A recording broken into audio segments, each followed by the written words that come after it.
कोई रीजन? कृषि की लागत को कम करेंगे। हाँ, कृषि में जो उत्पादन में लागत आता है उस लागत को कम करके किसानों को फायदा पहुंचाना भी एक रीजन होता है। यानी अगर सरकार कृषि क्षेत्र में सब्सिडी दे रही है तो उसके पीछे रीजन क्या है कि लागत को कम करके कृषकों को, किसानों को सहायता पहुंचाना। क्योंकि हमारे यहाँ किसान जो है वो क्या है, छोटी जोतों के मालिक है, यानी कि उनके पास कृषि बहुत कम है, उत्पादन बहुत कम होता है, लाभ उनको बहुत कम मिलता है, लागत ज़्यादा आती है। तो उस लागत को कम करके उनको फायदा पहुंचाना भी रीजन है अगर सरकार कृषि के क्षेत्र में सब्सिडी देती है। कृषि के क्षेत्र में सरकार किसानों को सब्सिडी किस पे देती है? बीज पे देती है, उर्वरक पे देती है, कीटनाशक पर देती है और बिजली पे, सिंचाई, बिजली के द्वारा ही सिंचाई वगैरह होती है, इन सारी चीज़ों पे, या जो भी सरकार के द्वारा मतलब जो किसानों के द्वारा उपयोग में लाए जाते हैं यंत्र, संयंत्र, उस पर भी सरकार के द्वारा सब्सिडी दी जाती है। ये तो हो गया आपका कृषि क्षेत्र में। जो कुटीर उद्योग हैं या छोटे उद्योग हैं उनको सरकार सब्सिडी या सहायता क्यों देती है? इससे क्या फायदा होगा? आपने भी बताया भी है, क्या दोबारा एक्सप्लेन करना चाहेंगे कि जो छोटे उद्योग या कुटीर उद्योग हैं उनको सरकार सहायता या सब्सिडी क्यों देती है? जिससे जो निम्न स्तर के लोग हैं उनमें भी ये प्रेरक क्षमता पैदा की जा सके, उत्पन्न की जा सके, इससे वो लोग उस कार्य के लिए आगे बढ़े और उसमें संलग्न होकर एक दूसरे को मतलब रोजगार देने का कार्य करें, उस क्षेत्र का विकास करें। ठीक है, और सही। आप क्या कह रहे थे बेटी? हाँ बिल्कुल, कॉन्फिडेंस के साथ बताइए। रोजगार ज़्यादा से ज़्यादा सृजन करके लोगों को रोजगार प्रोवाइड करे, क्योंकि आपको पता होगा कि उद्योग क्षेत्र में जो रोजगार देता है वो सबसे ज़्यादा लघु और मध्यम उद्योगों के द्वारा, कुटीर उद्योगों के द्वारा ही रोजगार का सृजन किया जाता है। कैसे या क्यों? कैसे छोटे उद्योग ज़्यादा रोजगार देते हैं और क्यों बड़े उद्योग ज़्यादा रोजगार नहीं प्राप्त करा पाते हैं? रोजगार के पास संयंत्र, मशीनें और आधुनिक मशीनें उपलब्ध है तो वो अफोर्ड कर सकते हैं मशीनों का। कुटीर उद्योग मतलब जो कुटीर उद्योग करेंगे वो मशीन नहीं बल्कि मैन पावर से वो अपना जो उद्योग होगा उससे विकसित करेंगे। हाँ, बहुत अच्छे, वेरी गुड, सही है। जो बड़े बड़े उद्योगपति होते हैं जिनके पास बड़ी बड़ी इंडस्ट्री होती है उनके पास बहुत पैसा होता है, बहुत सारे आधुनिक मशीनों का उपयोग करके उत्पादन को अपने सस्ता कर लेते हैं, बढ़ा लेते हैं। लेकिन जो छोटे उद्योग होते हैं यहाँ पे व्यक्तियों के द्वारा ज़्यादातर काम किया जाता है, जिससे ज़्यादातर ये रोजगार का सृजन करते हैं। इसीलिए आपने हिस्ट्री में पढ़ा होगा महात्मा गांधी विरोध में थे, बड़े बड़े उद्योगों के विरोध में थे, जबकि जवाहरलाल नेहरू चाहते थे कि भारत का औद्योगिकरण हो, इसमें आधुनिकीकरण हो, उद्योग बड़े बड़े लगे, संयंत्र बड़े बड़े लगे। लेकिन गांधी जी ने इस चीज़ का विरोध किया। उन्होंने कहा कुटीर उद्योग होना चाहिए, हथकरघा होना चाहिए, छोटे उद्योग होना चाहिए, क्योंकि हमारे पास जनसंख्या बहुत है, ब्रिटेन के पास जनसंख्या कम है, वहाँ पे वो उद्योग लगाएं, बड़ी बड़ी मशीनरी लगाएं, उत्पादन को बढ़ाएं, ठीक है, लेकिन हमारे पास जनसंख्या बहुत ज़्यादा है, हमारे पास श्रम की कमी नहीं है और उनको हमें रोजगार देने की ज़रूरत भी है। तो हम मैन पावर का उपयोग करें, हमारे पास ऐसा उद्योग हो जिसमें ज़्यादा से ज़्यादा लोगों को रोजगार मिले। इसलिए गांधी जी कुटीर उद्योगों के ज़्यादा फेवर में थे। ठीक है, ठीक है, बहुत अच्छी। और इसके अलावा आपने देखा होगा कि जो परिवहन होता है उसमें भी मिलता है, सब्सिडी सरकार के द्वारा दिया जाता है। और जो मार्केट में वस्तुएं हैं अगर बहुत महंगी हैं तो सरकार उस पर भी सब्सिडी देती है। क्यों देती है सरकार ऐसी चीज़ों की सब्सिडी, बता सकते हैं? सिर्फ उसकी बिक्री हो और उत्पादन बढ़ाने हो और उत्पादन अगर होगा तो लोगों उसमें संलग्न रहने के लिए सुविधा मिलती है। यानी कि जो मार्केट में वस्तुएं हैं अगर वो बहुत महंगी हैं, और आप सभी को पता है आपके यहाँ ज़्यादातर जो लोग हैं वो क्या हैं, उनके पास इनकम कम है, प्रति व्यक्ति इनकम कम है, ऐसे लोगों की संख्या ज़्यादा है। अगर सामान महंगे होंगे बहुत ज़्यादा तो उनकी पहुँच से वो बाहर होंगे, फिर हर व्यक्ति उसका उपयोग नहीं कर पाएगा। जबकि हमारी जो अर्थव्यवस्था वो कैसी है, मिश्रित अर्थव्यवस्था है, यानी कि इसमें सार्वजनिक सेक्टर भी है ताकि लोगों को सस्ते में सारी चीज़ें प्रोवाइड की जा सके। जैसे सरकारी हॉस्पिटल्स हैं जहाँ पे बहुत कम में इलाज हो जाता है, सरकारी स्कूल हैं जहाँ बहुत कम फीस में बच्चों को शिक्षा दी जाती है। तो जो सरकारी संस्थान हैं वो इसीलिए हैं ताकि ज़्यादातर या मैक्सिमम जो गरीब लोग हैं ऐसे लोगों को ये सारी सुविधाएं प्रोवाइड की जा सके। तो इसलिए सरकार विभिन्न क्षेत्रों में सब्सिडी या सहायकी देती है। तो हेडिंग कर लीजिएगा सहायकी, हेडिंग कर लीजिएगा सहायकी। नोट कराना पड़ेगा, बताएं, नोट कराना पड़ेगा। बेटी पेन नहीं है?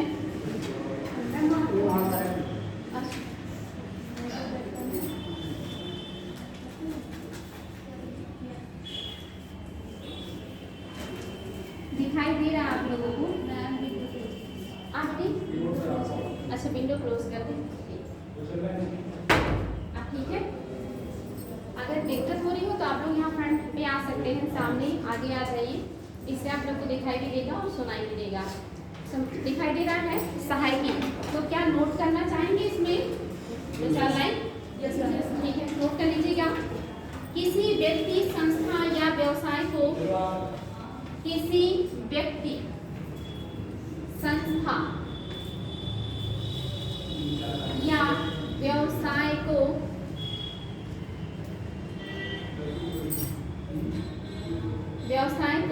सरकार द्वारा दिए जाने वाले लाभ को,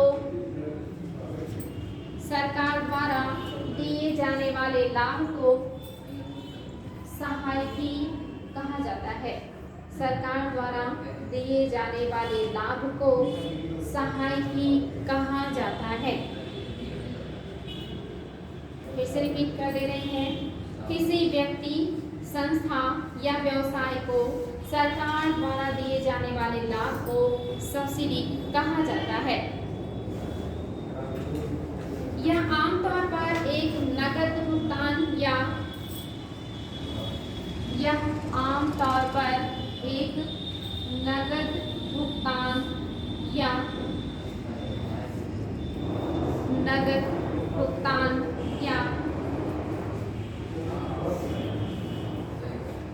कर कटौती के रूप में दी जाती है, या कर कटौती के रूप में दी जाती है। नगद भुगतान या कर कटौती के रूप में दी जाती है।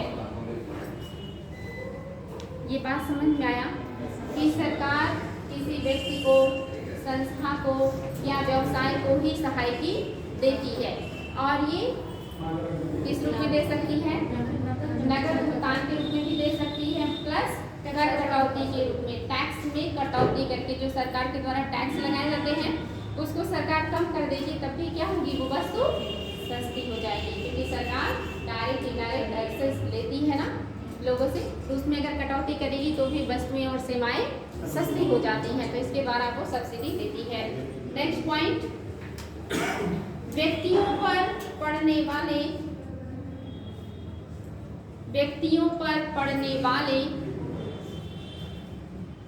वित्तीय बोझ को कम करने के उद्देश्य से, व्यक्तियों पर पड़ने वाले वित्तीय बोझ को, मतलब पैसे के बोझ को, वित्तीय बोझ को कम करने के उद्देश्य से सरकार द्वारा सब्सिडी दी जाती है। बोझ को कम करने के उद्देश्य से सरकार द्वारा सब्सिडी दी जाती है। नेक्स्ट पॉइंट, इसे अक्सर आर्थिक,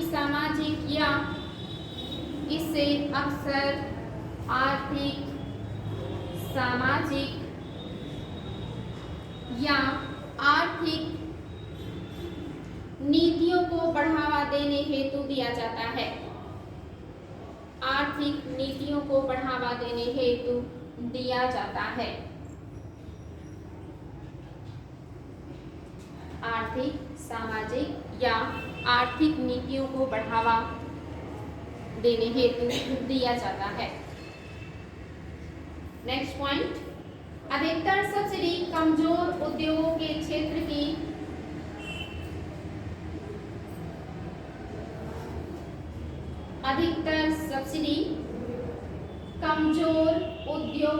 क्षेत्रों की मदद करने के उद्देश्य से, अधिकतर सब्सिडी या सहायकी कमजोर उद्योग के क्षेत्रों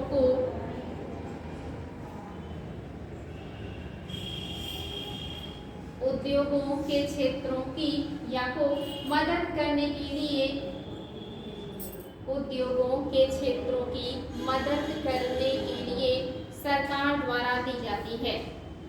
मदद करने के लिए सरकार द्वारा दी जाती है।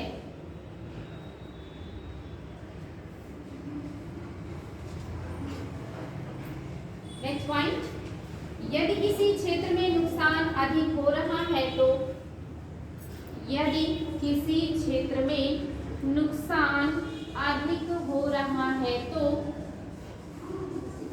अगर मैं फास्ट बोल रही होंगी तो बोल दीजिएगा, मैं फिर से रिपीट कर दूंगी, ठीक है। यदि किसी क्षेत्र में नुकसान हो रहा है तो सरकार उन क्षेत्रों को मदद कर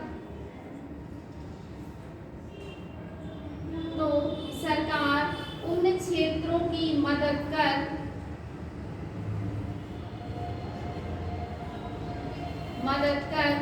उसमें सुधार लाने की कोशिश करती है।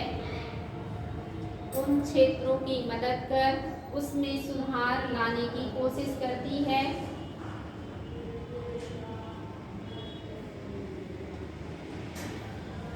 यदि किसी वस्तु की कीमत अधिक बढ़ जाती है, नहीं बेटे उसी में कॉमा करके, यदि किसी वस्तु की कीमत अधिक बढ़ जाती है तो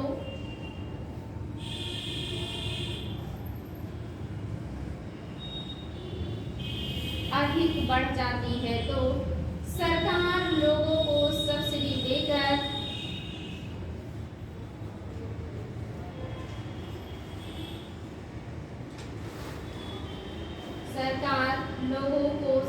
देकर उस वस्तु की कीमत को कम कर देती है। उस वस्तु की कीमत को कम कर देती है। उस वस्तु की कीमत को कम कर देती है। तो सब्सिडी किस तरह से किन लोगों को क्यों दिया जाता है समझ में आ रहा है। यानी अगर कोई वस्तु का उत्पादन हो रहा है लेकिन जो उत्पादन कर रहा है उसको उससे मुनाफा नहीं हो रहा, नुकसान हो रहा है, लेकिन उस चीज़ की ज़रूरत है तो सरकार क्या करेगी, उसे भी सब्सिडी देगी ताकि उसके नुकसान की भरपाई हो सके। लेकिन अगर कोई वस्तु बहुत महंगी हो रही है, आम लोगों के पहुंच से बाहर हो रही है, तो उसकी कीमत कम करने के लिए भी सरकार क्या करती है, सब्सिडी देती है और उसकी कीमत कम हो जाती है और फिर लोगों के पहुंच में आ जाती है। बात समझ में आ रही है। अगर किसी बच्चे को ना समझ में आ रहा हो कि किस तरह से वर्क हो रहा है या क्या है ये, तो बेझिझक पूछ सकते हैं, क्योंकि लास्ट में मैं आप लोगों से प्रश्न भी पूछूंगी जो IAS में आए हुए हैं इस टॉपिक से, ठीक है। तो टॉपिक समझ में आना चाहिए।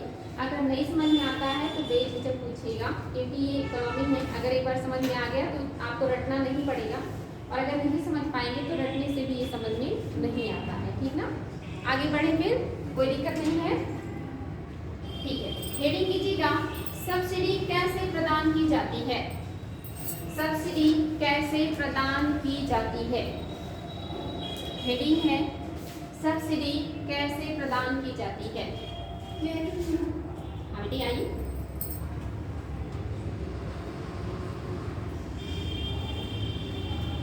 सब्सिडी आगे, सब्सिडी प्रत्यक्ष या अप्रत्यक्ष रूप से प्रदान की जाती है। सब्सिडी प्रत्यक्ष या अप्रत्यक्ष रूप से प्रदान की जाती है। प्रत्यक्ष मतलब डायरेक्ट, अप्रत्यक्ष मतलब इनडायरेक्ट। यानी सब्सिडी सरकार डायरेक्ट भी देती है और इनडायरेक्ट भी देती है। डायरेक्ट मीन्स क्या हो जाएगा, डायरेक्ट सब्सिडी ठीक है, सामने से, जैसे कोई एग्जाम्पल, जैसे आजकल गैस ठीक है, और कुछ सही है।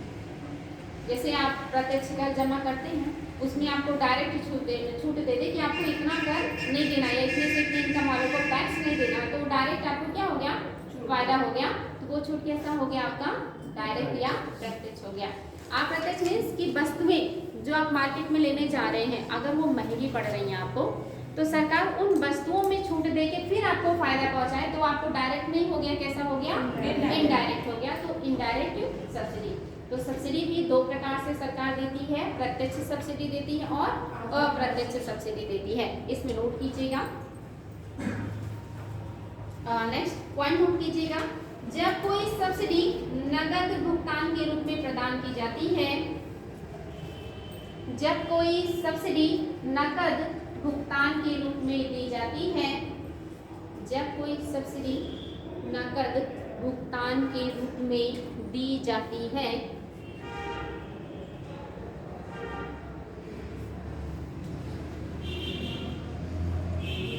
तो उसे या तो वो सब्सिडी प्रत्यक्ष सब्सिडी मानी जाती है, तो उसे प्रत्यक्ष सब्सिडी कहते हैं, या तो वो सब्सिडी प्रत्यक्ष सब्सिडी मानी जाती है।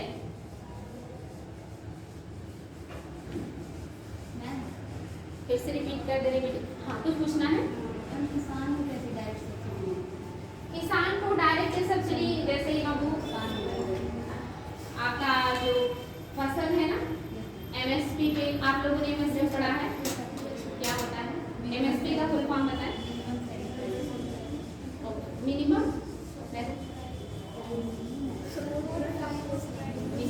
सपोर्ट प्राइस, हिंदी में क्या कहेंगे? न्यूनतम समर्थन मूल्य। न्यूनतम समर्थन मूल्य क्या है? सरकार द्वारा फसल की कीमत तय करना, उसी के ऊपर जो किसान है उसी के ऊपर फसल बिकेगी उससे नीचे नहीं, जो सरकार द्वारा तय की गई कीमत। ये सरकार द्वारा, सरकार की कौन सी संस्था ये तय करती है? एग्जाम में ये क्वेश्चन पूछता है, ये नहीं पूछता कि गवर्नमेंट करती है। गवर्नमेंट की कौन सी संस्था ये संस्तुति करती है और फिर कौन इसको डिक्लेयर करती है, ये पूछता है। एमएसपी की संस्तुति कौन करता है और डिक्लेयर कौन करता है? ये एग्जाम में बहुत बार क्वेश्चन आया है, पीसीएस में और भी जो आप एग्जाम देते हैं उसमें। तो आपने एमएसपी पढ़ा है और इसमें सबसे महत्वपूर्ण जो क्वेश्चन आता है कि एमएसपी किसके द्वारा जारी किया जाता है? गवर्नमेंट ऑफ इंडिया नहीं होगा, गवर्नमेंट की संस्था, क्योंकि अलग अलग कार्य अलग अलग संस्थाओं को सौंपा ना गवर्नमेंट ने, तो ये काम कौन सी संस्था करती है और किसके संस्तुति पे करती है? जैसे कोई भी काम एक संस्था करती है, लेकिन उसको जो रिपोर्ट मिलता है, जो संस्तुति करने वाले होते हैं उसके आधार पर करती है ना। जैसे मान लीजिए वित्त आयोग के अध्यक्ष इस समय जो भी हैं, वो जो भी डिक्लेयर करेंगे, उनके अंदर में जो लोग हैं जो रिपोर्ट देते हैं उसके आधार पर ना। तो बताएं एमएसपी कौन सी संस्था डिक्लेयर करती है और किसकी संस्तुति पर? पढ़ा नहीं आप लोगों ने या भूल गए? आर्थिक मामले की मंत्रिमंडलीय समिति के द्वारा एमएसपी जारी किया जाता है, और ये संस्तुति कौन करता है? कृषि लागत और मूल्य आयोग। ये क्वेश्चन कई बार आया है कि एमएसपी किसके द्वारा जारी किया जाता है? आर्थिक मामले की मंत्रिमंडलीय समिति द्वारा। किसकी संस्तुति पर आर्थिक मामले की मंत्रिमंडलीय समिति इसको जारी करता है? तो कौन करता है? कृषि लागत और मूल्य आयोग। कृषि में लागत कितना आ रहा है, उसका मूल्य कितना होना चाहिए, ये आयोग संस्तुति करता है, बताता है। फिर आर्थिक मामले की मंत्रिमंडलीय जो समिति है वो एमएसपी जारी करता है। तो ये दोनों नाम आप लोगों को याद होना चाहिए, बहुत महत्व है। क्योंकि यहाँ पे सरकार क्या करे? डायरेक्ट देगी ना कि आप फसल उत्पादन करेंगे तो मैं आपके फसल को इतने में खरीदूंगी। कितनी बार एमएसपी जारी होती है साल में? 2 बार। तब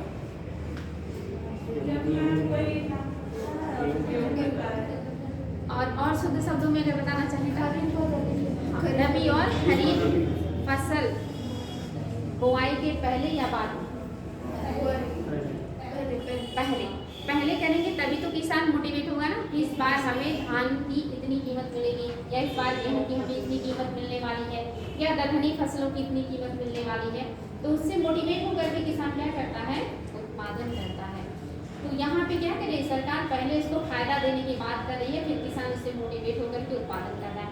या किसान को डायरेक्ट उर्वरक पे छूट दे दी, बीज पे छूट दे दिया, विद्युत पे छूट दे दिया, ये सब क्या हो जाते हैं? उसको मिल जाता है पहले। और इसमें आपके इनडायरेक्ट भी आ जाएंगे। जैसे मान लीजिए कोई भी सामान आप लेने जा रहे हैं, मानते हैं विद्युत ले रहे हैं, तो विद्युत उत्पादन करने वाली जो कंपनी है उसको सरकार क्या करेगी, सब्सिडी देगी, यानी कि उत्पादन लागत को उसको कम करेगी, फिर वो सस्ते में आपको देगा। तो इनडायरेक्ट हो जाता है, यानी कि हम कोई वस्तु ले रहे हैं उस पर जो पहले से सरकार ने सब्सिडी दे रखी है वो इनडायरेक्ट हो गया।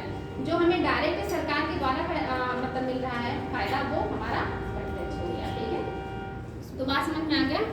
अब आगे बढ़ेंगे, आपने क्या लिखा है? जब कोई सब्सिडी भुगतान करो की जाती है पर प्रत्यक्ष सब्सिडी। हाँ, अच्छा, एक और भी योजना चल रही है ना जिसमें किसानों को फसल उत्पादन के पहले 2000 रुपये दिया जा रहा है। वो कौन सी योजना के तहत दिया जाता है? किसान सम्मान। नेक्स्ट पॉइंट, कोई भी गैर नकद लाभ, कोई भी गैर नकद लाभ की सहायता को, कोई भी गैर नकद लाभ की सहायता को अप्रत्यक्ष सब्सिडी माना जाता है।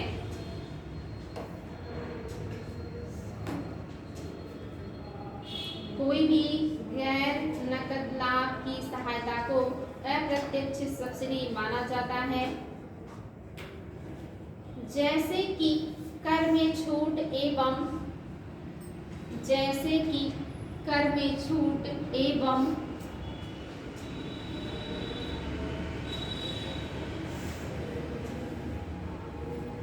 कर में छूट एवं कम ब्याज में ऋण देना, कम ब्याज में ऋण देना,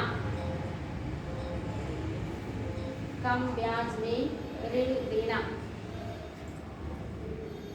आप लोगों ने पढ़ा होगा, कृषि सेक्टर पढ़ा आप लोगों ने? हाँ, एग्रीकल्चर पढ़ा आपने? एग्रीकल्चर नहीं पढ़ाया गया है। एग्रीकल्चर में किसानों को लोन जो मिलता है 20 साल के लिए, 15 साल के लॉन्ग टर्म पे लोन दिया जाता है और बहुत कम ब्याज पे उनको दिया जाता है।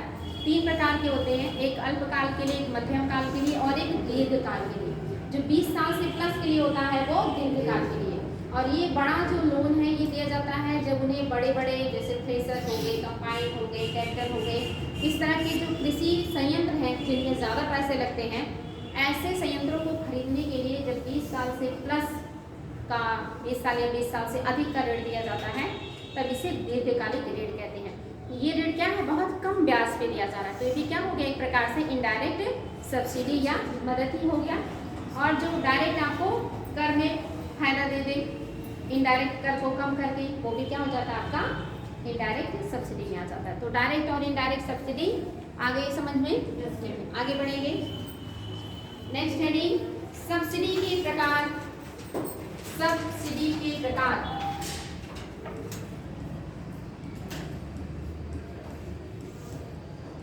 सब्सिडी के प्रकार,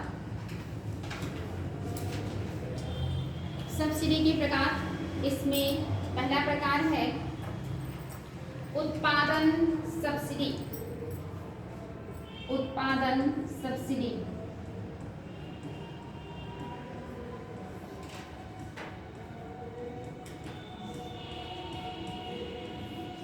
उत्पादन सब्सिडी, आप बताइए बच्चा, उत्पादन सब्सिडी कैसे? उत्पादन सब्सिडी कैसे दी जाती है सरकार के द्वारा?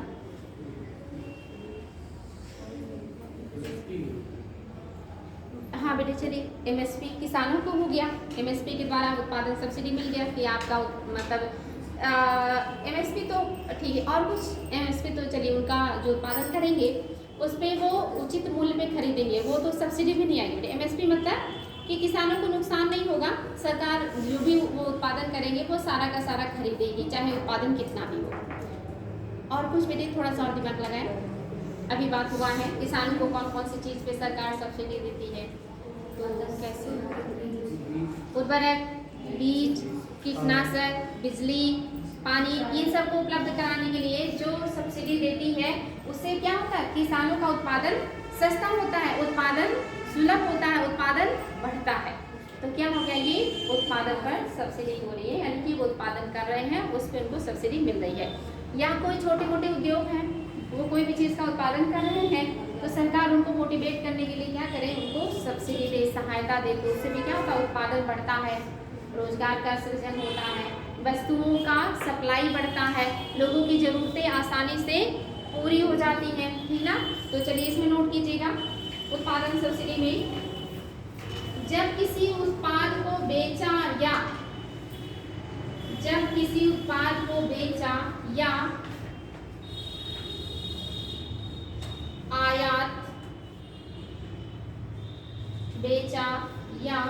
आयात और उत्पादित किया जाता है, बेचा या आयात और उत्पादित किया जाता है,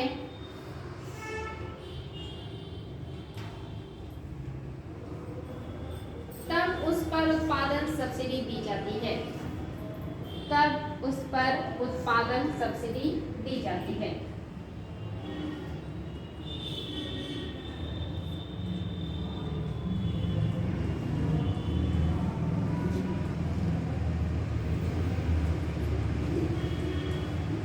कौन कौन सा कंडीशन है, अगर आप कोई वस्तु बेच रहे हैं और उसमें जो लागत आई है आपके उत्पादन की वो ज़्यादा होने की वजह से आप उसको महंगे में बेच रहे हैं, तो सरकार क्या करे, आपको सब्सिडी दे दे ताकि आपकी लागत निकल जाए और आप उसे सस्ते में बेच दें, लोगों की ज़रूरतें भी पूरी हो जाए, क्योंकि क्या हो गया, उत्पादन सब्सिडी।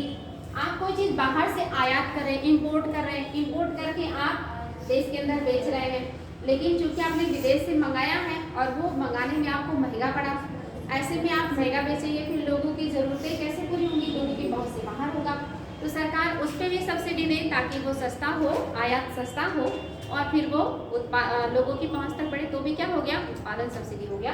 और प्लस अगर आपका उत्पादन में ज़्यादा लागत आने की वजह से महंगा है, उस पर सब्सिडी दे करके, जैसे किसानों को सब्सिडी सरकार दे देती है तो उत्पादन बढ़ जाता है और कीमतें कम रहती हैं। जब उत्पादन ज़्यादा होता है तो उसका डिमांड क्या हो जाता है, कम हो जाता है, जब कम हो जाता है तो अपने आप वो चीज़ें सस्ती हो जाती हैं। इकोनॉमी में आपने पढ़ा होगा स्फीति, मुद्रास्फीति, उसमें आपने पढ़ा होगा कि मुद्रास्फीति तब आती है जब सेवाएं और वस्तुएं क्या हो जाती हैं, बताइए बच्चा, पढ़े हैं, बताइए, बराबर हो जाती है, अधिक हो जाती है, मतलब वस्तुएं कम मिलेंगी लेकिन उसका मूल्य ज़्यादा। चलिए आपके हिसाब से वस्तुएं कम हो जाएंगी और मूल्य ज़्यादा हो जाएगा। एक पॉइंट और कोई कुछ कहना चाहिए, वस्तुएं कम हो जाए और मांग ज़्यादा, वस्तुएं कम हो जाए मांग ज़्यादा हो जाए, ठीक है, और कुछ, मांग ज़्यादा आपूर्ति कम, ठीक, और कुछ, एकदम सही। आप तीनों लोगों ने उसी चीज़ को बताया है अपने अपने तरीके से और तीनों लोगों का जवाब बिल्कुल सही है। जब वस्तु और सेवाओं का डिमांड ज़्यादा हो जाता, आपूर्ति कम हो जाती, तभी मुद्रास्फीति। जब वस्तु और सेवाएं मार्केट में ज़्यादा हो जाएं और उनकी कीमतें जो है वो कम हो जाए, कीमतें बढ़ जाएं, तब भी मुद्रास्फीति है। मतलब कुल मिला करके वस्तु और सेवाएं कम रहेंगी, जिसकी वजह से डिमांड ज़्यादा रहेगा, डिमांड ज़्यादा होने की वजह से उनकी वैल्यू बढ़ जाएगी, वैल्यू बढ़ने की वजह से कीमतें ज़्यादा हो जाती हैं, इसी को क्या कहते हैं, मुद्रास्फीति कहते हैं। तो ऐसा कंडीशन ना आए इसके लिए भी सब्सिडी क्या है, मददगार है, क्योंकि जब सरकार सब्सिडी देगी तो वस्तु और सेवाओं का उत्पादन ज़्यादा होगा, सस्ता होगा, तो मुद्रास्फीति कंट्रोल में रहेगी। आप लोगों ने मुद्रास्फीति पढ़ा होगा, उसमें चीज़ें अच्छे से समझाई गई होंगी। तो बात समझ में आ गया उत्पादन सब्सिडी देने के पीछे का रीज़न। नेक्स्ट पॉइंट या नेक्स्ट प्रकार है परिवहन सब्सिडी। परिवहन सब्सिडी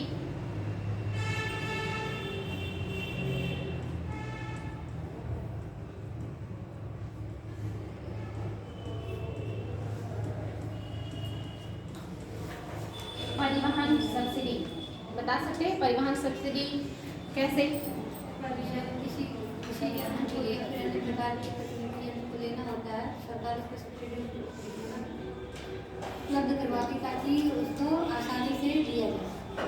परिवहन सब्सिडी का मतलब होता है बच्चे, जैसे मान लीजिए कोई वस्तु, मान लीजिए कश्मीर में सेब, एप्पल बहुत अच्छे बड़े पैमाने पे होता है, लेकिन जो वहाँ का परिवहन लागत है वो बहुत महंगा पड़ रहा है उसको यहाँ ले करके आने में। या मसाले आपके साउथ में बहुत होते हैं ना, केरल वगैरह को मसालों का बगान कहा जाता है, या कहवा आपके कर्नाटक वगैरह में बढ़िया होता है। तो वो चीज़ें आपके मैदानी बेल्ट में आए। मैदानी बेल्ट में जो धान, गेहूँ, मटर, चीनी जो उत्पादन होता है वो पहाड़ी और पठारी बेल्ट में जाए। उसके लिए सबसे महत्वपूर्ण चीज़ क्या है? परिवहन। अगर परिवहन की लागत ज़्यादा आएगी तो बसें महंगी होंगी या सस्ती हो जाएगी? महंगी हो जाएंगी। और अगर महंगी हो गई तो आम लोगों के जनजीवन में समस्या होगा ना। जैसे अभी सेब 500 रुपये केजी हो जाए तो क्या गरीब व्यक्ति सेब खा पाएगा? नहीं। तो उसको भी सेब मिले इसके लिए क्या करना होगा? परिवहन लागत को कम करना होगा। तो सरकार क्या करे? परिवहन लागत पर सब्सिडी दे। आप देखते होंगे ना, सरकार बहुत सारी ट्रेन चलाती है ना माल ढुलाई के लिए। उससे अगर माल आप लेके जाते आते हैं तो आपको क्या पड़ता है? सस्ता। या ट्रेन से आप यात्रा करते हैं, जो सरकारी ट्रेन, आजकल तो प्राइवेट ट्रेनें भी चल रही हैं, सरकारी ट्रेनों से आपका सफ़र सस्ता हो जाता है कि नहीं? तो भी एक तरह से क्या हो गया? आपको सब्सिडी दे रही सरकार, घाटे में ट्रेन चला के आपको फायदा पहुंचा रही है ताकि आपको दिक्कत ना हो। तो ये क्या हो गया? आपका परिवहन सब्सिडी हो गया। इसमें नोट कीजिएगा लाइन, सरकारी परिवहनों पर जो सब्सिडी दी जाती है, सरकारी परिवहनों पर जो सब्सिडी दी जाती है उसे सरकारी परिवहनों पर जो सब्सिडी दी जाती है उसे परिवहन सब्सिडी कहा जाता है। उसे परिवहन सब्सिडी कहा जाता है। नेक्स्ट हेडिंग, रोजगार सब्सिडी। रोजगार सब्सिडी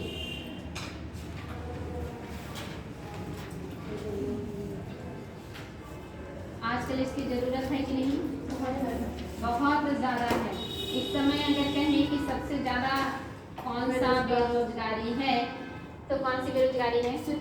शिक्षित बेरोजगारी है। बहुत ज़्यादा युवाओं के लिए सबसे बड़ी समस्या ये है कि उनके पास कोई रोजगार नहीं है। तो इस समय सरकार को कौन सी सब्सिडी पे ध्यान देना चाहिए?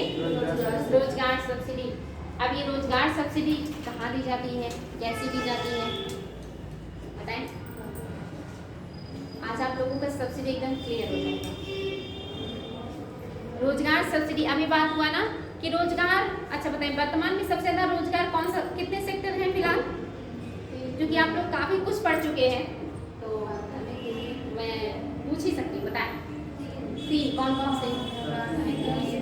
प्राथमिक, द्वितीयक और तृतीयक। प्राथमिक सेक्टर बेटे वो बहुत उच्च स्तर के हो जाते हैं, जो भारत में अभी बहुत कम है। अमेरिका, यूरोपीय कंट्रीज, जो विकसित कंट्रीज है वहाँ पे ये आगे की तरफ ज़्यादा आपको देखने को मिलेंगे, हैं तो बहुत सारे। तो प्राथमिक सेक्टर मीन्स किसे कहते हैं? अगर उसे देसी भाषा में या आप लोकल लैंग्वेज में कहना चाहें तो प्राथमिक सेक्टर कौन से सेक्टर को कहेंगे? कृषि सेक्टर को कहेंगे। और द्वितीयक सेक्टर उद्योग, और तृतीयक सेक्टर सेवा क्षेत्र।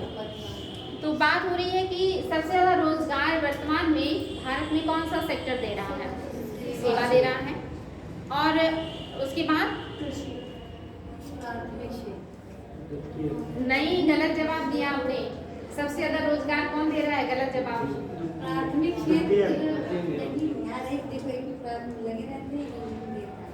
बताइए बताइए, बिल्कुल कॉन्फिडेंस के साथ, जो पता है आपको, सही गलत जो भी आता है बताएं।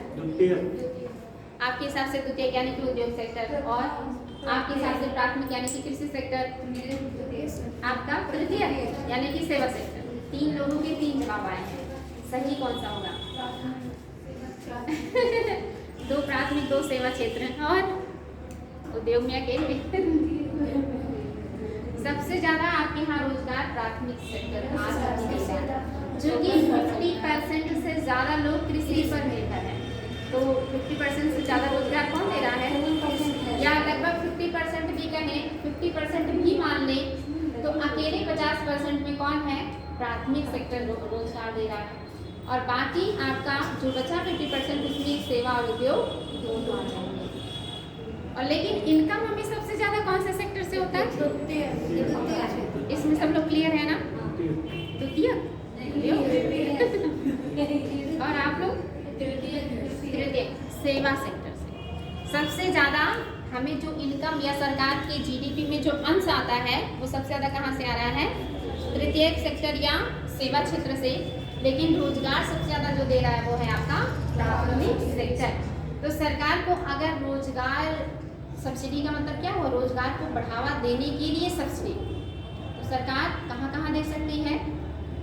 छोटे कुटीर उद्योगों में सबसे ज़्यादा बढ़िया स्कोप है, सरकार दे सकती है ना कि छोटे छोटे उद्योग बनाए जाएं, जिसमें हथकरघा उद्योग भी हो सकते हैं, कुटीर उद्योग भी हो सकते हैं, लघु और मध्यम उद्योग भी हो सकते हैं। इनको बढ़ावा दे करके सरकार क्या कर सकती है? सब्सिडी, मतलब इसमें अगर देगी तो बढ़ावा मिलेगा तो रोजगार का सृजन होगा। कृषि में भी अगर नए नए इनोवेशन किए जाएं, नए नए प्रकार के फसल और तरीके से फसलों का उत्पादन हो, तो यहाँ भी रोजगार का सृजन हो सकता है। यानी कि सरकार इन क्षेत्रों में अगर रोजगार को बढ़ावा देने के मोटिव से कुछ नया, कुछ अलग करे, बढ़ावा दे, तो वो क्या हो गया? आपका रोजगार सब्सिडी हो जाएगा। ठीक है, समझ में आया? ना आया हो तो फिर से समझाऊं। एक लाइन लिख लीजिएगा, यह देश में बेरोजगारी को कम करने के उद्देश्य से दी जाती है। यह देश में बेरोजगारी को कम करने के उद्देश्य से दी जाती है। यह देश में बेरोजगारी को कम करने के उद्देश्य से दी जाती है। नेक्स्ट, कर सब्सिडी। नेक्स्ट प्रकार है आपका कर सब्सिडी। कर सब्सिडी बताएं, कर सब्सिडी कैसी सब्सिडी होती है? कर में छूट, बिल्कुल सही है। कर में छूट दे करके कर सब्सिडी उसी को कहेंगे। यानी कि जो भी टैक्सेस जमा होती है सरकार के पास, चाहे वो डायरेक्ट हो या इनडायरेक्ट हो, अगर सरकार उसमें छूट दे रही है तो क्या हो गया? आपका कर सब्सिडी हो गया। तो क्या लिखवाना है? लिखेंगे, ठीक है। नेक्स्ट पॉइंट, धार्मिक सब्सिडी। धार्मिक सब्सिडी 5वां पॉइंट है आपका।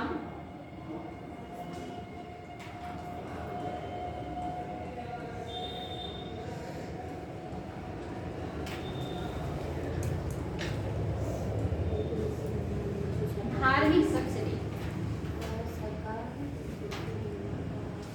धार्मिक सब्सिडी क्या है?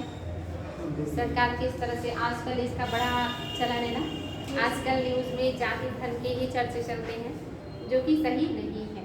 विकास के होने चाहिए, कुछ नया करने का होना चाहिए, रोजगार का होना चाहिए, इनोवेशन का होना चाहिए। लेकिन हमारे यहाँ क्या चल रहा है आजकल? जाति धर्म, मंदिर मस्जिद की बातें चल रही, जो कि सही नहीं है। तो बताएं, इकोनॉमी में धार्मिक सब्सिडी भी आया है। इसका क्या है? धार्मिक सब्सिडी। हाँ, बहुत अच्छी। बहुत सारे लोग हज पे जाते हैं, बहुत सारे लोग मंदिरों में जाते हैं ना, तो उनके ऊपर भी आपने सुना होगा, एक राजा थे, मुस्लिम राजा। या सबसे पहले जजिया कर किसने लगाया था? हिस्ट्री पढ़ा आप लोगों ने? किसने लगाया था? सबसे पहले जजिया लगाया किसने? क्योंकि ये इस्लाम के द्वारा या मुस्लिम लोगों के द्वारा ही लगाया गया, तो ये किसी मुस्लिम ने लगाया होगा। किसने लगाया था सबसे पहले? जजिया, जो कि एक धार्मिक टैक्स था, जो गैर मुस्लिमों से लिया जाता था। बताएं, सारे सब्जेक्ट आपके जुड़े हुए हैं। हाँ बेटी, ना बच्चा बताएं। बहुत महत्वपूर्ण क्वेश्चन है, बहुत आया है छोटे बड़े एग्जाम्स में। ऑप्शन दे दे। मोहम्मद गौरी, महमूद गजनवी, मीर कासिम। बताएं, जल्दी बताएं। नहीं, रॉन्ग आंसर। हाँ सही, कासिम सही है। सबसे पहले उन्होंने लगाया था। तो ये धार्मिक सब्सिडी, जैसे आपने सुना होगा, अकबर ने जजिया कर को समाप्त कर दिया था। ये जो जजिया कर है, इसको समाप्त करने की वजह से क्या हो, यानी कि लोग यात्राओं पर आसानी से जा सकते हैं, उनको उसके लिए कोई भारी टैक्स नहीं देना है। तो इसी तरह से सरकार भी क्या करती है, जो जाते हैं हज यात्रा पे जाते हैं या ऐसे जगहों पे जाते हैं जो दुर्लभ धार्मिक प्लेसेस हैं, वहाँ के लिए उनको सब्सिडी देती है, उनकी यात्रा को सस्ता बनाती है, आसान बनाती है। तो इसी को क्या कहा जाता है? धार्मिक सब्सिडी कहा जाता है। ठीक है, तो क्या नोट कराना है या समझ में आ गया? आ गया ना? कंफ्यूज नहीं होंगे? ठीक है, चलिए आगे बढ़े। नेक्स्ट हेडिंग, भारत सरकार द्वारा प्रदान की जाने वाली सब्सिडी। भारत सरकार द्वारा प्रदान की जाने वाली सब्सिडी।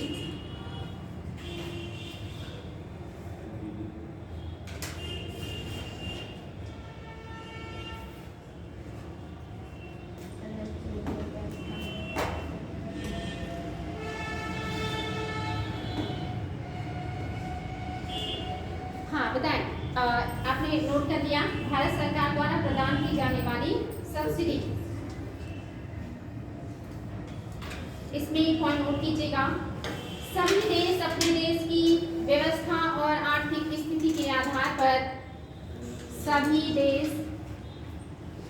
अपने देश की व्यवस्था एवं आर्थिक स्थिति के आधार पर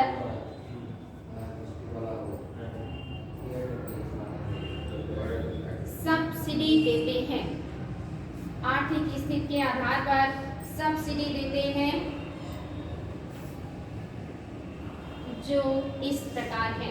सब्सिडी देते हैं जो इस प्रकार है। पहला पॉइंट है उर्वरक सब्सिडी। उर्वरक सब्सिडी। उर्वरक सब्सिडी। उर्वरक सब्सिडी आप लोगों ने पढ़ा होगा NPK।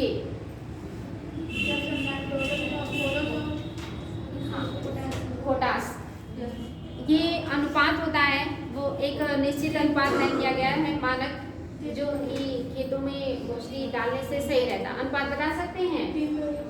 नहीं बेटी,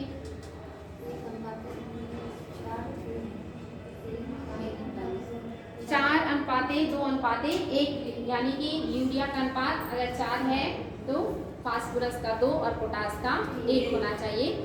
तो सरकार क्या करती है, ये जो उर्वरक है इनका उत्पादन बढ़े ताकि ज़्यादा से ज़्यादा जो उर्वरक है वो किसानों को मिले और सस्ते में मिले, कीमतें उनकी ज़्यादा ना हो, तो इसके उत्पादन पे सरकार क्या करती है, सब्सिडी देती है। तो इसी को क्या कहा जाता है, उर्वरक सब्सिडी, ताकि उसका उत्पादन ज़्यादा हो और किसानों को आसानी से और कम दाम में मिले ताकि वो अपने उत्पादन को बढ़ा सके उर्वरकों का प्रयोग करके। बात समझ में आ गया?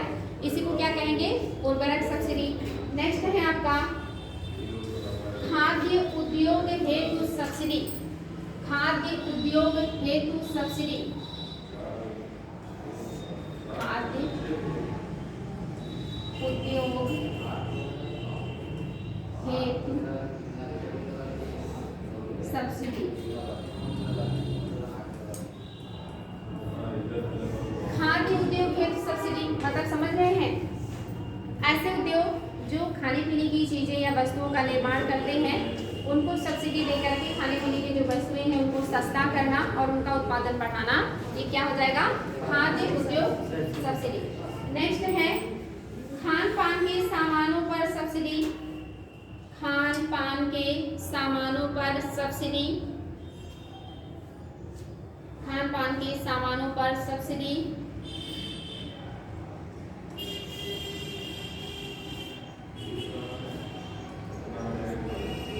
खान पान के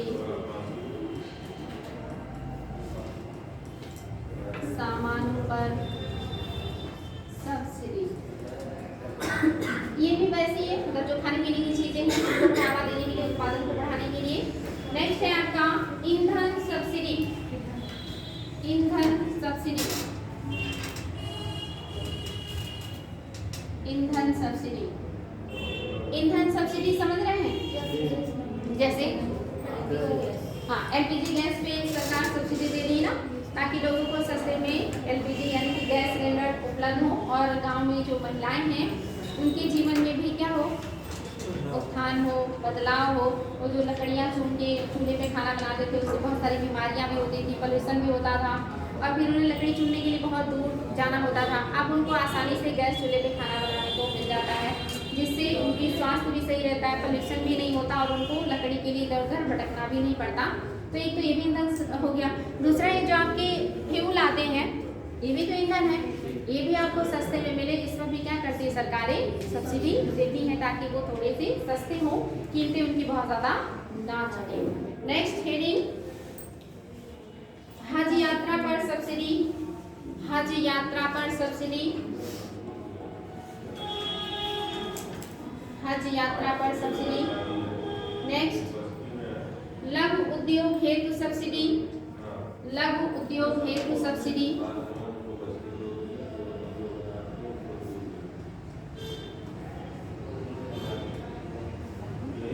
लघु उद्योग हेतु सब्सिडी। तो पहले समझ चुके हैं कि लघु उद्योगों को बढ़ावा सरकार क्यों देना चाहती है, ताकि उत्पादन भी बढ़े और रोजगार का सृजन ज्यादा से ज्यादा हो। इसलिए सरकार लघु उद्योगों को ज्यादा से ज्यादा सब्सिडी देती है, क्योंकि बड़े उद्योग वैसे भी बहुत प्रॉफिट में रहते हैं, मुनाफे में रहते हैं, लेकिन जो छोटे उद्योग हैं उनको प्रोत्साहन करके सरकार रोजगार का सृजन करना चाहती है। मेन उद्देश्य ये होता है। नेक्स्ट, वस्त्र उद्योगों, वस्त्र उद्योग में सब्सिडी, वस्त्र उद्योग में सब्सिडी।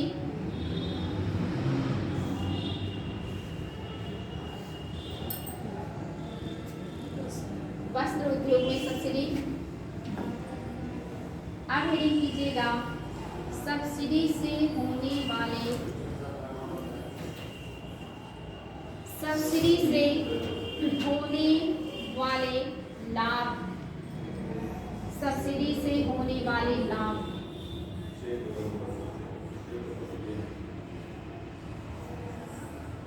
तो आपने पढ़ा सब्सिडी किसे कहते हैं, सब्सिडी क्यों दी जाती है, सब्सिडी के प्रकार क्या हैं, सब्सिडी किस प्रकार से दी जाती है और किस किस क्षेत्र में सब्सिडी दी जाती है।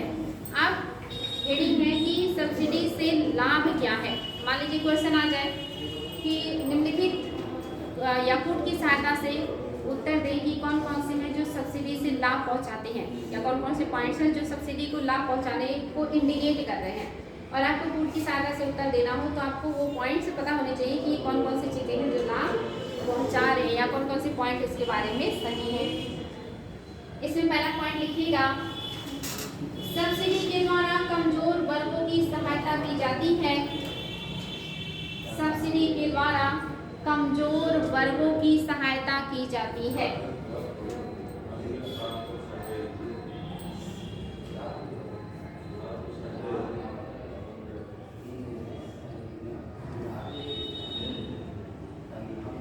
कमजोर वर्गों की सहायता की जाती है। नेक्स्ट हेडिंग, किसानों की हालत ज्यादा अच्छा नहीं होने के कारण, किसानों की हालत ज्यादा अच्छा नहीं होने के कारण, किसानों की हालत ज्यादा अच्छा नहीं होने के कारण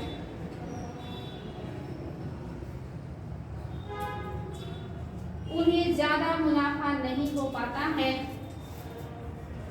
उन्हें ज्यादा मुनाफा नहीं हो पाता है।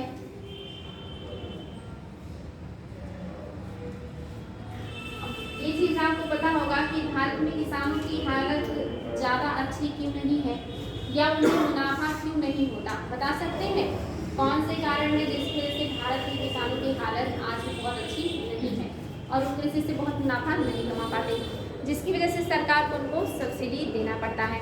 अगर आपने पढ़ा है कृषि वगैरह या किसानों की हालत में सुधार के लिए आज़ादी के बाद जो काम किए गए थे, संस्थागत और तकनीकी सुधार पढ़ा आप लोगों ने। अगर आपने पढ़ा है तो आप बहुत आसानी से बता सकते हैं कि क्यों भारत के किसानों की हालत आज भी अच्छी नहीं है, क्यों आज भी उन्हें सब्सिडी की आवश्यकता पड़ती है।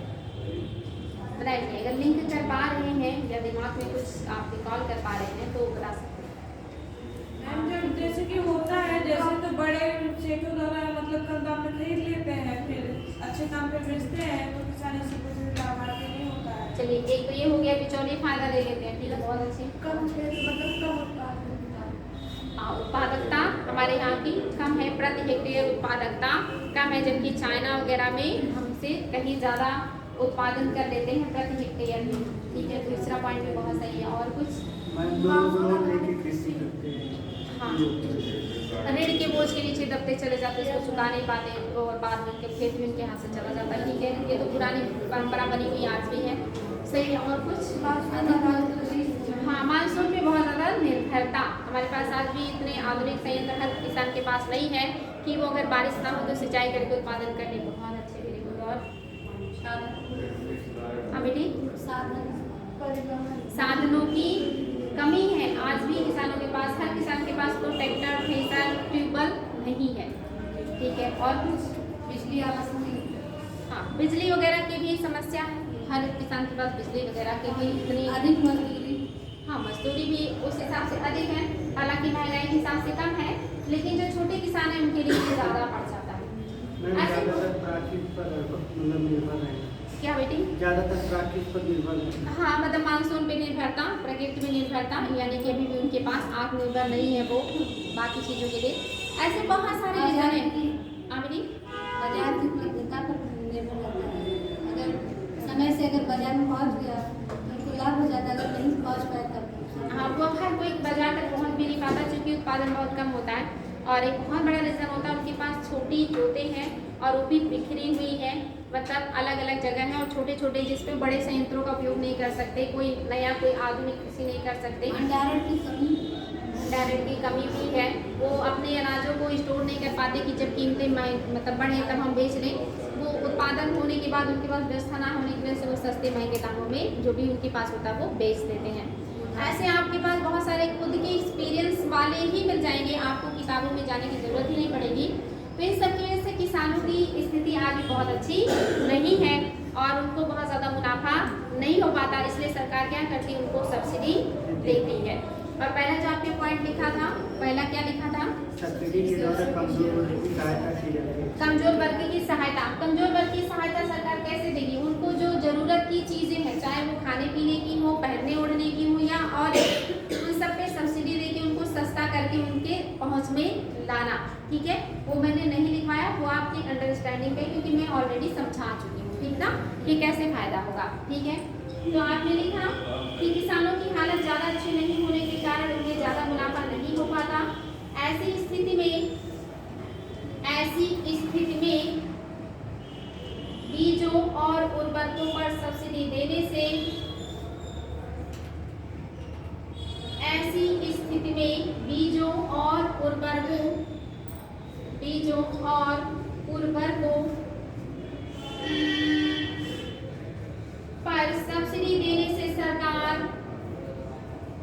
पर सब्सिडी देने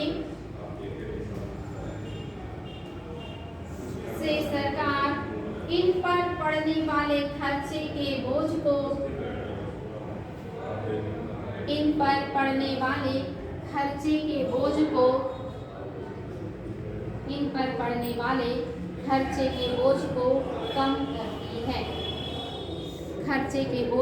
कम करती है।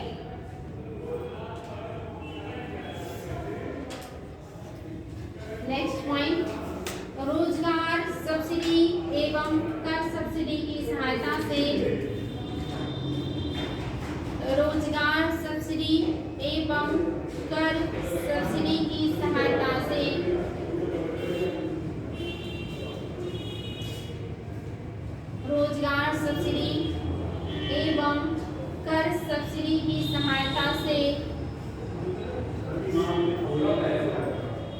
सरकार देश में बढ़ रही बेरोजगारी को कम करने की कोशिश करती है।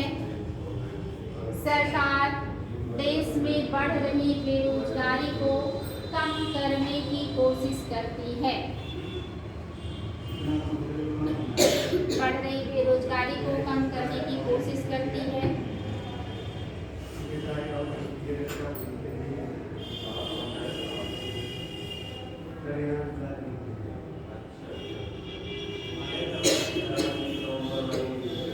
ये तो मेरे लाभ।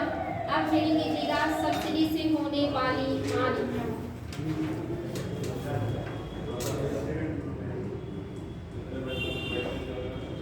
सब्सिडी से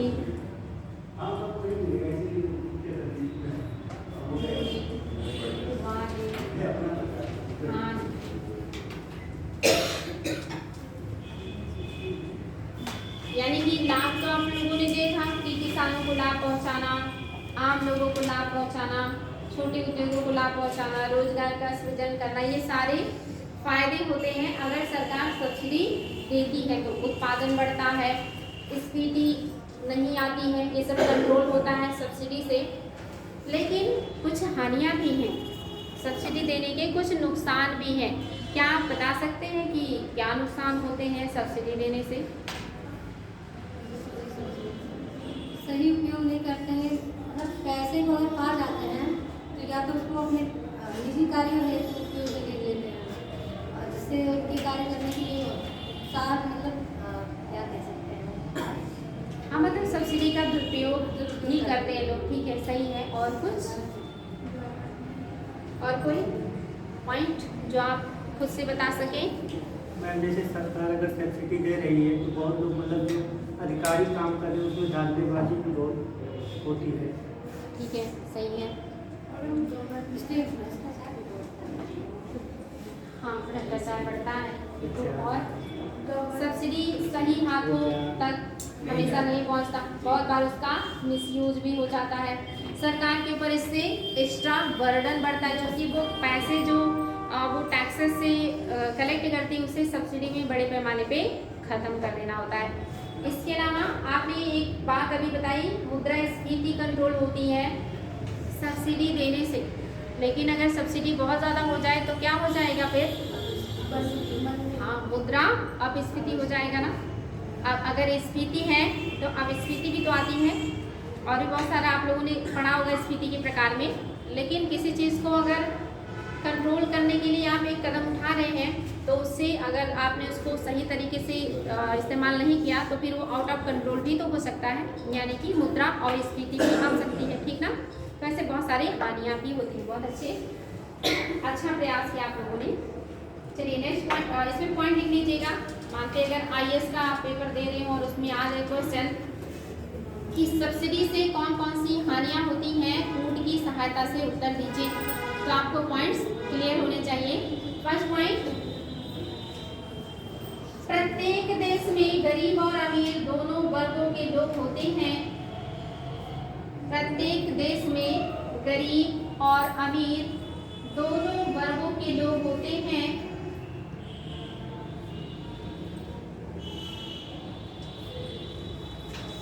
दोनों वर्गों के लोग होते हैं जिसे सरकार द्वारा सब्सिडी दी जाती है, जिसे सरकार द्वारा सब्सिडी दी जाती है।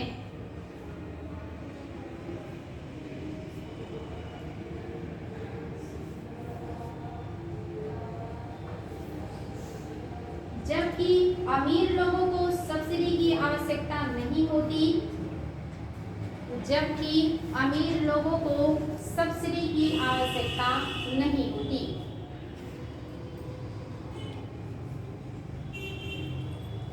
जबकि अमीर लोगों को सब्सिडी की आवश्यकता नहीं होती।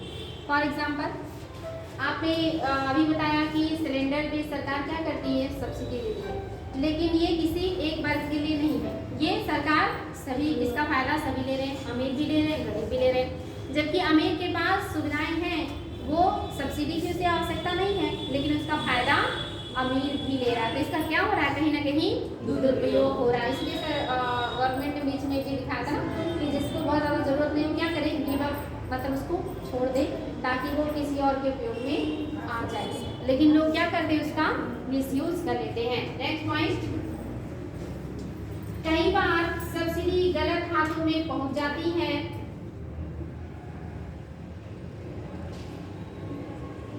कई बार सब्सिडी गलत हाथों में पहुंच जाती है।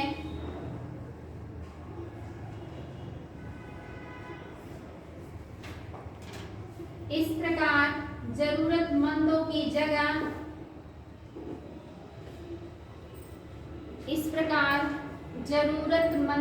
जगह किसी और को भी लाभ पहुंचा देती है।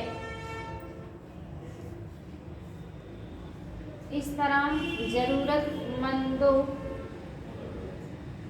की अलावा की जगह किसी और को भी लाभ पहुंचा देती है। जैसे आप देखते हैं ज़्यादातर जो योजनाएं आती हैं उसका लाभ जिन वर्गों के लिए सरकार लेके आती है वो नहीं उठा पाते, बल्कि जो जागरूक हैं, जो सामर्थ्यवान हैं, जिनके पास पहुंच है, वो उसका लाभ उठा लेते हैं। गरीब लोग उसका लाभ नहीं उठा पाते। ऐसे सब्सिडी भी है। इसका भी लाभ ज़्यादातर ऐसे लोग उठा लेते हैं जिनको उसकी आवश्यकता नहीं होती है। वो भी कैसे भ्रष्टाचार करके गैर कानूनी तरीके से उसका फायदा वो ले लेते हैं। नेक्स्ट पॉइंट, सब्सिडी लघु उद्योगों को बढ़ावा देने के लिए दी जाती है।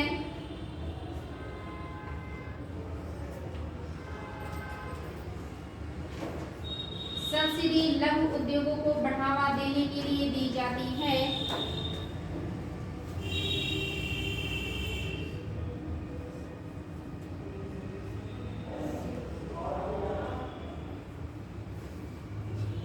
लेकिन यह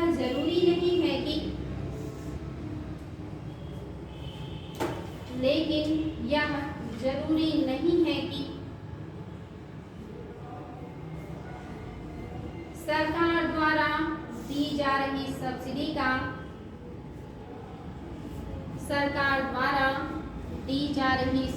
का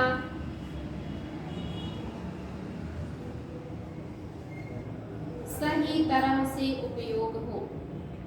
सरकार द्वारा दी जा रही सब्सिडी का सही तरह से उपयोग हो।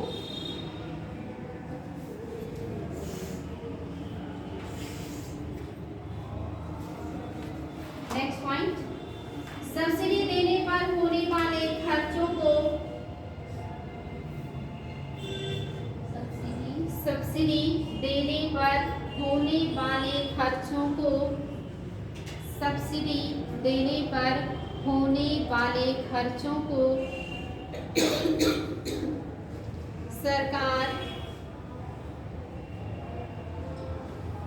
देश के निवासियों द्वारा भरे गए टैक्स द्वारा पूरा करती है। सरकार देश के निवासियों द्वारा भरे गए टैक्स से पूरा करती है। सरकार देश निवासियों द्वारा भरे गए टैक्स से पूरा करती है। इस स्थिति में जो लोग देश में टैक्स भरते हैं, इस स्थिति में जो लोग देश में टैक्स भरते हैं, जो लोग देश में टैक्स भरते हैं, उन पर कर भरने का बोझ भी बढ़ जाता है। उन पर कर भरने का बोझ भी बढ़ जाता है। कर भरने का बोझ भी बढ़ जाता है।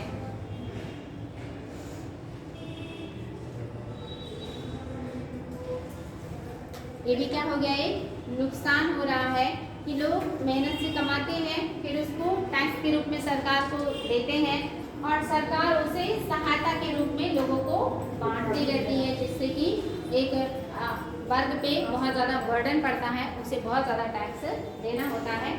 नेक्स्ट पॉइंट,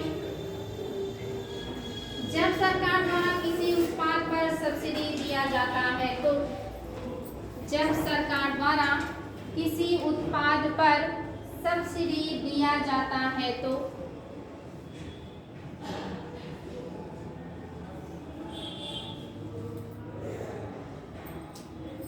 जब सरकार द्वारा किसी उत्पाद पर सब्सिडी दिया जाता है तो उस उत्पाद की कीमत कम हो जाती है।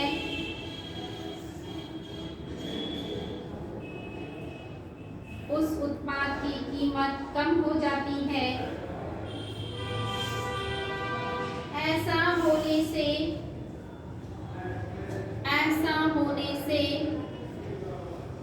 उस उत्पाद की मांग बढ़ जाती है।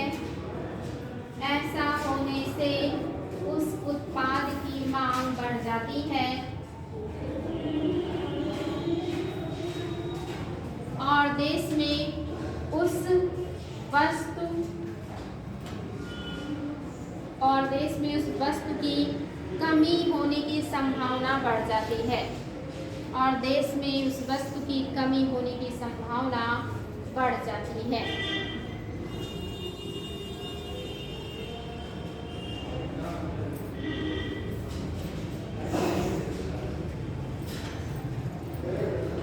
हानियां भी आपने देखा कई सारा है, गलत हाथों में सब्सिडी जाना या उसका दुरुपयोग कर लेना या एक्स्ट्रा बर्डन बढ़ना जो टैक्स देते हैं उनके ऊपर, या वस्तुओं का जब बहुत ज़्यादा कीमत कम हो जाता है तो लोग क्या करते हैं उसको ज़्यादा से ज़्यादा खरीदने लगते हैं, जिससे उसकी कमी भी हो सकती है। यानी क्या हो सकता है, मुद्रा अवस्फीति वाला कंडीशन भी आ सकता है, या जब कमी होगा तो मुद्रा स्फीति भी होगा। तो इसमें स्फीति और अवस्फीति दोनों का कंडीशन बनता है। अब हेडिंग कीजिएगा कृषि सब्सिडी। कृषि सब्सिडी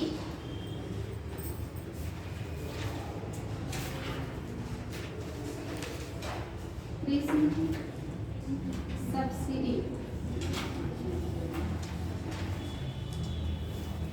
कृषि सब्सिडी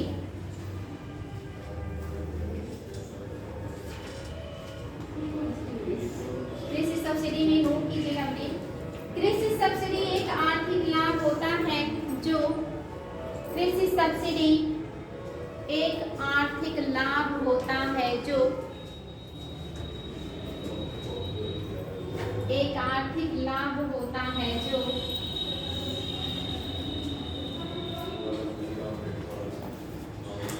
सरकार द्वारा लोगों को कृषि क्षेत्र में प्रदान किया जाता है, जो सरकार द्वारा लोगों को कृषि क्षेत्र में प्रदान किया जाता है।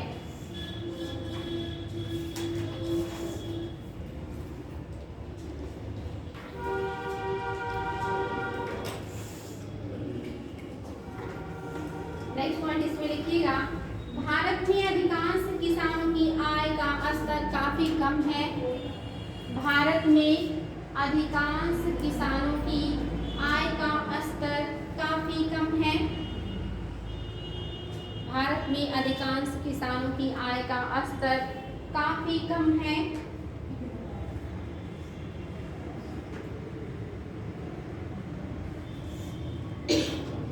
एवं वे बाजार कीमतों पर आधुनिक कृषि आगतों एवं वे बाजार कीमतों पर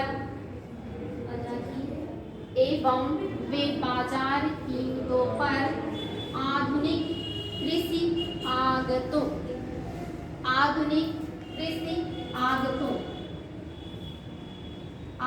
का मतलब जानते हैं। आगतों का मतलब होता है इनपुट, यानी कि जो हम कृषि में उपयोग करते हैं उसके बाद आउटपुट आता है। तो इनपुट में आप ट्रैक्टर, थ्रेसर, कंबाइन, ट्यूबवेल जो भी संयंत्र होते हैं वही क्या हो गए, आपकी कृषि के आगत हो गए। तो आपने लिखा आधुनिक कृषि आगतों को खरीद पाने में सक्षम नहीं है। आधुनिक कृषि आगतों को खरीद पाने में सक्षम नहीं है।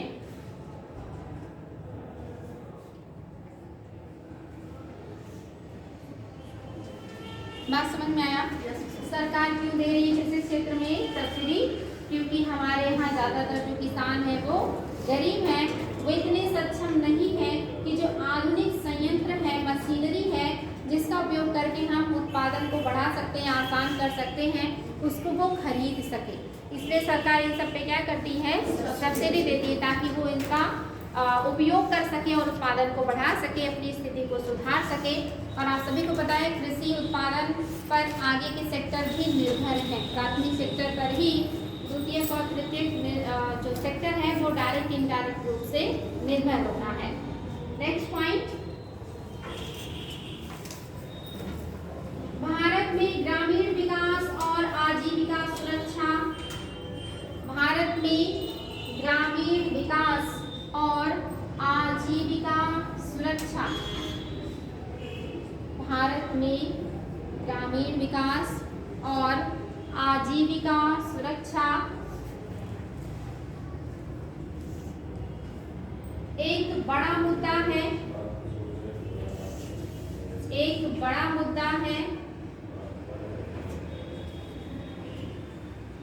भारत की कार्यशील जनसंख्या का लगभग 50% भाग भारत की कार्यशील जनसंख्या जनसंख्या का लगभग 50% भाग भारत की कार्यशील जनसंख्या का लगभग 50% भाग कृषि पर निर्भर है। कृषि पर निर्भर है। ऐसी स्थिति में कृषि सब्सिडी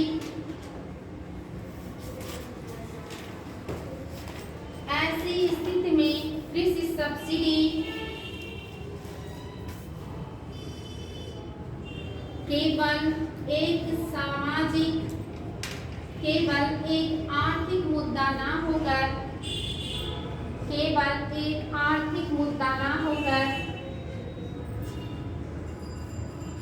सामाजिक और राजनैतिक मुद्दा भी है। केवल एक आर्थिक मुद्दा ना होकर सामाजिक और राजनीतिक मुद्दा भी है।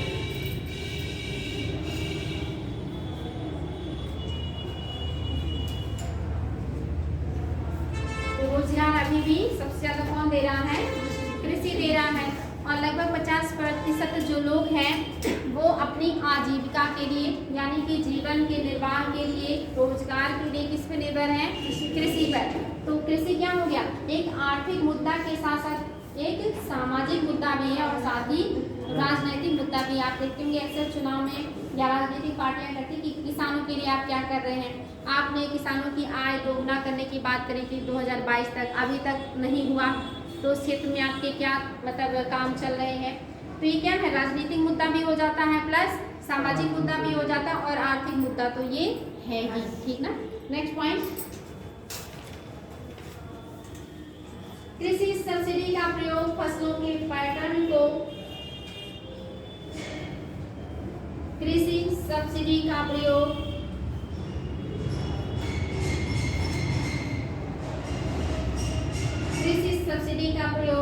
फसलों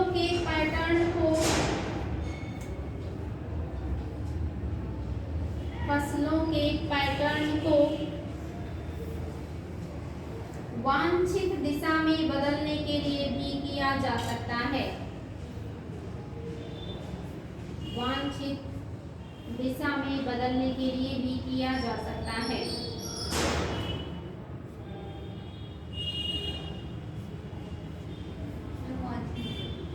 वांछित मतलब होता है जो चाहिए, जो होना चाहिए, जो आवश्यक है, उसी को कहते हैं वांछित। ठीक है। तो जो आपकी कृषि है उसके पैटर्न में अगर बदलाव लाना है तो भी क्या करना होगा? आपको सब्सिडी का उपयोग करना होगा। जैसे मान लीजिए आप चाहते हैं कि दलहनों का जो उत्पादन है वो बढ़े, तो उसके लिए आप MSP के थ्रू किसानों को मोटिवेट कर सकते हैं ताकि वो दलहनों का उत्पादन बढ़ाएं। या जिस भी मान लीजिए आप चाहते हैं कि फूलों की खेती या मधुमक्खी पालन, शहद का उत्पादन बड़े पैमाने पे बढ़े, तो आप उस पर सब्सिडी दे दीजिए। तो लोग क्या करेंगे? उस तरफ मुड़ जाएंगे कि नहीं कि फायदा इधर ज़्यादा है तो हम क्यों ना शहद उत्पादन करना शुरू कर दें। या मत्स्य पालन को सरकार बढ़ाना चाहती है क्योंकि ये सब क्या है? कृषि में ही आते हैं, प्राथमिक सेक्टर में ही आते हैं। चाहे डेयरी उत्पाद बढ़ाना हो, मत्स्य उत्पादन बढ़ाना हो, अंडे का उत्पादन बढ़ाना हो, मधु उत्पादन बढ़ाना हो या कुछ भी जो भी सरकार चाहे, बस उस पर क्या कर दे? MSP जारी कर दे, ज़्यादा कीमतें बढ़ा दे और उसके जो भी इंस्ट्रूमेंट उसमें ज़रूरत है उस पर क्या करे? सब्सिडी दे दे कि आपको ये सारी चीज़ें हम बहुत आसानी से कम चीज़ों में पैसे में उपलब्ध करा देंगे। तो पैटर्न बदल जाएगा कि नहीं बदल जाएगा? तो सरकार बहुत आसानी से MSP और सब्सिडी के थ्रू उत्पादन का या फसलों का पैटर्न बदल सकती है। नेक्स्ट और लास्ट पॉइंट है, भारत में कृषि को विकास का इंजन माना जाता है। भारत में कृषि को विकास का इंजन माना जाता है। कृषि को विकास का इंजन माना जाता है क्योंकि अन्य क्षेत्रों का विकास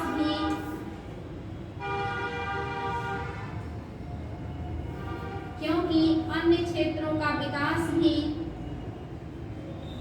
किसी ना किसी रूप में कृषि पर ही निर्भर है। क्योंकि अन्य क्षेत्रों का विकास भी किसी ना किसी रूप में कृषि पर ही निर्भर है।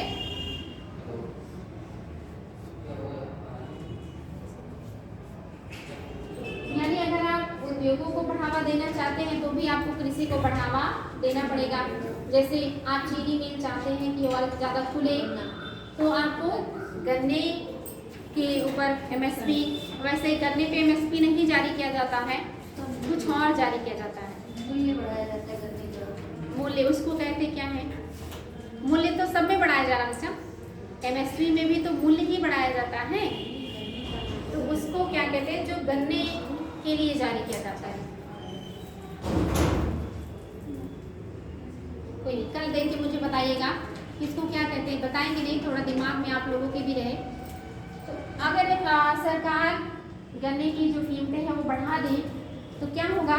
चीनी मिलों की संख्या बढ़ सकती है ना, मतलब गन्ने की कीमतें बढ़ेगी तो किसान उत्पादन के लिए जो मोटिवेट होगा, और जब ज़्यादा से ज़्यादा उत्पादन होगा तो मिलों को आसानी से गन्ना उपलब्ध हो जाएगा, और फिर वो कच्चे माल जब उपलब्ध होता है तभी उद्योग धंधे लगाए जाते हैं। किसी भी उद्योग को स्थापित करने के लिए कच्चा माल, परिवहन, सस्ता श्रम, इन्हीं सब चीज़ों की आवश्यकता होती है। अगर ये सारी चीज़ें कहीं उपलब्ध है तो आसानी से वहाँ उद्योग लगाए जा सकते हैं। या आप देखते हैं जो आपके वस्त्र बनते हैं, चाहे सूती वस्त्र हो, चाहे ऊनी वस्त्र हो, चाहे रेशम के वस्त्र हो, ये सब भी किस पे निर्भर है? कृषि पर। अगर कपास का उत्पादन बड़े पैमाने पे होगा तभी ऊनी वस्त्र बनेंगे।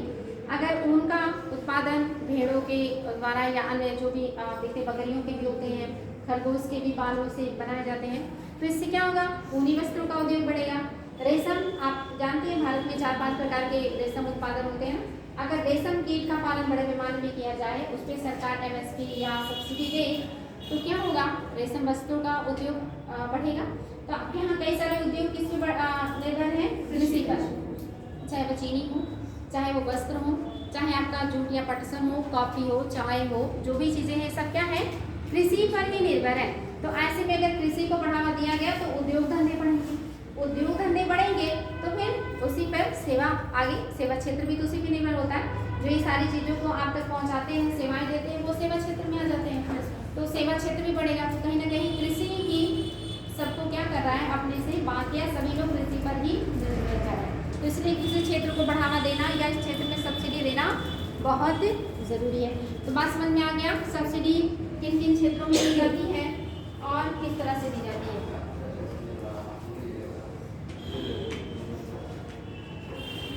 क्या कृषि में सब्सिडी देने से समस्या भी उत्पन्न हो सकती है? जैसे आपने देखा सब्सिडी के लाभ और नुकसान। तो कृषि को अगर आप सब्सिडी दे रहे हैं तो आपने देखा कि हम क्यों दें कृषि में सब्सिडी, उससे हमें क्या फ़ायदा होने वाला है।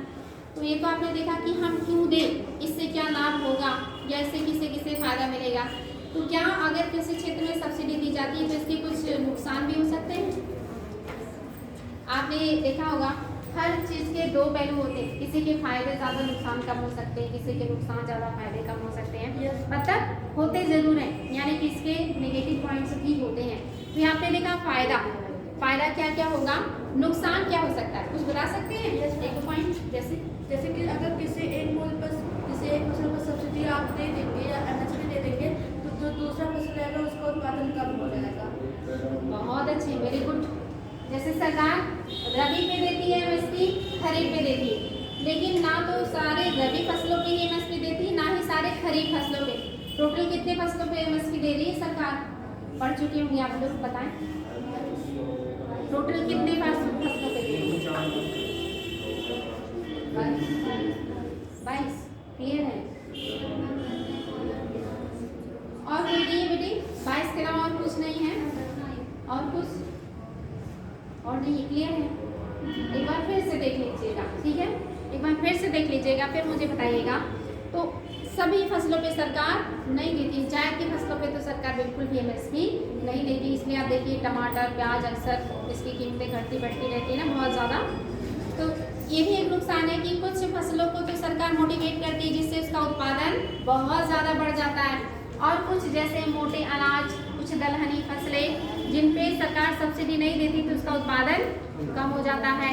इसलिए क्या होता है, उससे नुकसान होता है, क्योंकि वो भी हमारे लिए उतनी ही आवश्यक है जितने की बाकी फसलें। इसमें आप देखिए जैसे जौ हो गया, सामा, कोदो या इस तरह के जो मक्का हो गया, बाजरा हो गया, ज्वार हो गया, ये सब का उत्पादन अब आपको नहीं देखने को मिलता, जबकि ये सब काफ़ी हेल्दी और पौष्टिक खाद्यान्न है। ठीक ना? तो ये तो आपने एक पॉइंट बताया मेरे, बहुत सही। और कुछ बताना चाहेंगे? कृषि सब्सिडी बहुत ज़्यादा देने से सरकार को राजकोषीय घाटा होता है। राजकोषीय घाटा मतलब क्या? मतलब उनके पास जो एकत्रित धन होता है उसमें से तो जाता ही है, लेकिन जो उनके पास स्वयं का से राजकोष। आप लोगों ने बजट पढ़ा? तो बजट में राजकोषीय घाटा क्या होता है, राजस्व घाटा क्या होता है? राजस्व मतलब जो आता है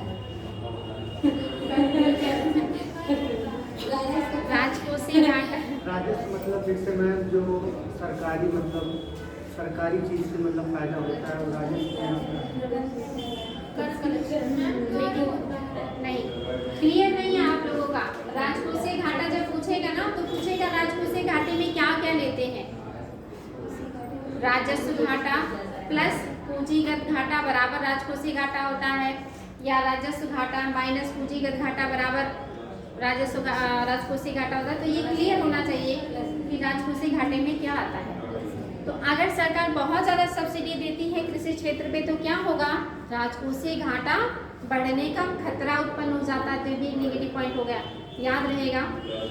जिनको दिक्कत होगी वो नोट कर लेंगे कि इसके नेगेटिव पॉइंट क्या होंगे कि कुछ फसलों का उत्पादन बढ़ेगा, कुछ का उत्पादन घट जाएगा। दूसरा पॉइंट, राजकोषीय घाटा सरकार को उठाना पड़ेगा। इसके अलावा उर्वरकों पे बहुत ज़्यादा सब्सिडी देने से कुछ उर्वरकों का उपयोग बहुत ज़्यादा बढ़ जाता है और कुछ का घट जाता है। जैसे यूरिया का आप देख रहे वर्तमान में बहुत ज़्यादा उपयोग हो रहा है ना, जबकि कंपोस्ट, वर्मी कंपोस्ट, जो हरे खाद होते हैं, जो गोबर के खाद होते हैं, इन सब का उपयोग धीरे धीरे कम हो जाना और एक टाइम ऐसा आएगा कि ये खत्म ही हो जाएंगे। अब इनका उपयोग बिल्कुल ना के बराबर हो गया। तो ये भी क्या है? नेगेटिव पॉइंट है, क्योंकि यूरिया क्या नुकसान करता है? मिट्टी के लिए भी नुकसानदेह है। मिट्टी से जो जल छन छन के नीचे जाता है, वाटर लेवल को भी नुकसान पहुंचाता है। फिर आप भोजन के रूप में जब ग्रहण करेंगे उस उत्पाद को, तो आपके स्वास्थ्य के लिए भी हानिकारक है। तो ये इन्वायरमेंट के लिए भी अच्छा नहीं है, पारिस्थितिक तंत्र के लिए भी अच्छा नहीं है, आपके स्वास्थ्य के लिए भी अच्छा नहीं है। तो क्या हो रहा है? इसके नेगेटिव इम्पैक्ट ही तो है ये कि बहुत ज़्यादा उर्वरकों पे सब्सिडी देने से, बहुत सस्ते होने से बहुत ज़्यादा बड़े पैमाने पे लोग क्या कर रहे हैं? यूरिया का उपयोग कर रहे हैं, जिससे इकोलॉजी, इन्वायरमेंट और मनुष्य के स्वास्थ्य पे भी इसका नेगेटिव इम्पैक्ट आता है। तो 3 पॉइंट तो काफ़ी ठोस मिल गया आपको।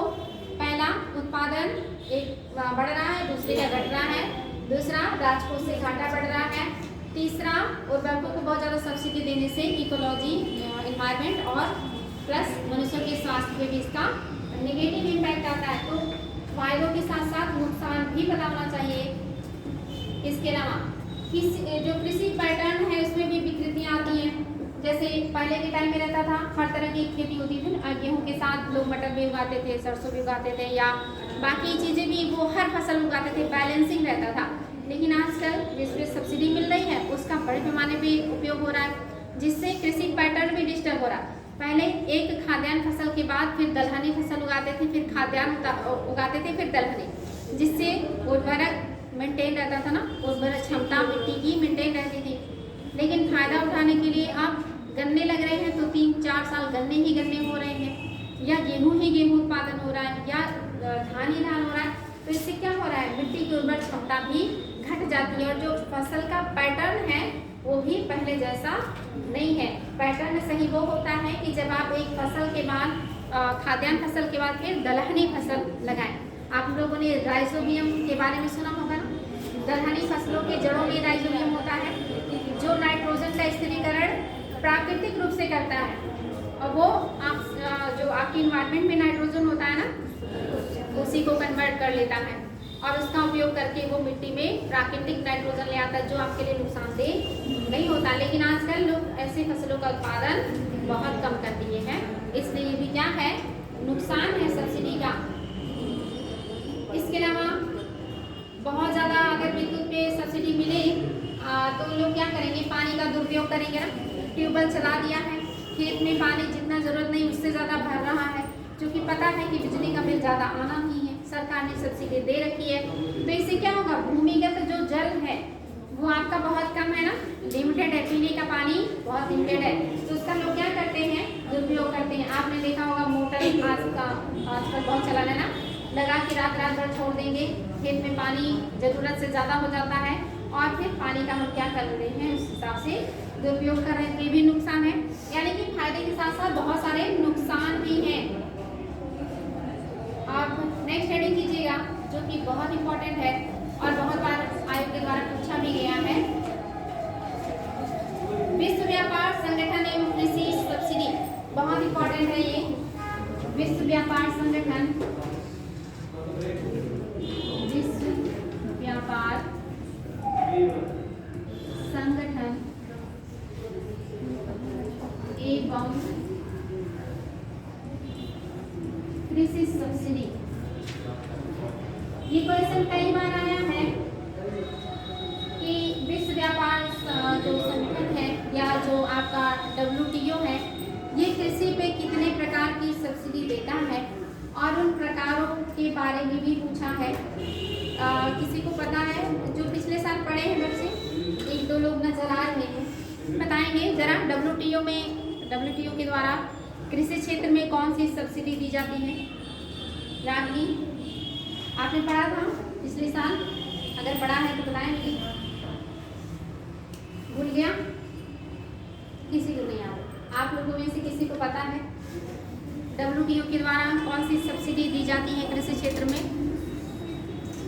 मोस्ट इम्पॉर्टेंट क्वेश्चन है, बहुत बार आया है ये, PCS में भी देख लीजिएगा, IAS में भी यहाँ से क्वेश्चन बना हुआ है, तो अगर किसी को पता है तो बताएं, नहीं तो फिर मैं आपको क्वेश्चन फॉर्म में भी दिखा दूंगी कि किस तरह के क्वेश्चन बनेंगे। हाँ, तो नहीं पता आप लोगों को, WTO भी कृषि क्षेत्र में सब्सिडी देता है और ये 3 प्रकार का होता है। 3 प्रकार में एक है आपका green box subsidy, green box, दूसरा है अंबर बॉक्स और तीसरा है blue box subsidy. Green box subsidy, अंबर बॉक्स सब्सिडी और ब्लू बॉक्स सब्सिडी, ये 3 प्रकार की सब्सिडी WTO के द्वारा दिया जाता है और ये मोस्ट इम्पॉर्टेंट है। IAS PCS एग्जाम में ये कई बार क्वेश्चन बना है। हेडिंग कर लीजिएगा, हेडिंग तो हो गया है। तो ये जो WTO है ये सब्सिडी क्यों देता है, और WTO के बारे में मैं आप लोगों को पढ़ाऊंगी। अभी आप लोगों का ये चैप्टर बचा हुआ है अंतर्राष्ट्रीय संगठन, तो याद रखिएगा। इसके बाद आपका बफर स्टॉक और होगा और फिर नेक्स्ट चैप्टर आपका होगा अंतर्राष्ट्रीय संगठन, जो बहुत ही ज़्यादा महत्वपूर्ण होगा और वहाँ से वनडे एग्जाम्स में भी क्वेश्चन बहुत आते हैं और बड़े एग्जाम्स में भी। तो क्लासेस गैप बिल्कुल मत कीजिएगा, ये सारी चीज़ें, ताकि आप लोगों को अच्छे से समझ में आए। ठीक, तो बात हो रही है कि जो WTO है यानी कि वर्ल्ड ट्रेड ऑर्गेनाइजेशन, विश्व व्यापार संगठन, ये विश्व का व्यापार संगठन है ना, यानी कि पूरे विश्व के देशों को कंट्रोल करता है। ये पूरे विश्व के देशों के उत्पादन को, व्यापार को कंट्रोल करता है कौन, WTO। तो WTO 3 प्रकार की सब्सिडी देता है। विश्व के जितने भी देश उस संगठन के हिस्से हैं, जिन्होंने भी उसकी सदस्यता ली है, उन्हें इस सब्सिडी को अपने यहाँ लागू करना होता है और उस गाइडलाइन के तहत जो WTO के द्वारा जारी किया जाता है। तो ये बहुत ही महत्वपूर्ण है, नोट कर लीजिएगा, इसमें नोट कीजिएगा। सरकार द्वारा कृषि क्षेत्र में दी जाने वाली सब्सिडी, सरकार द्वारा कृषि क्षेत्र को दी जाने वाली सब्सिडी को,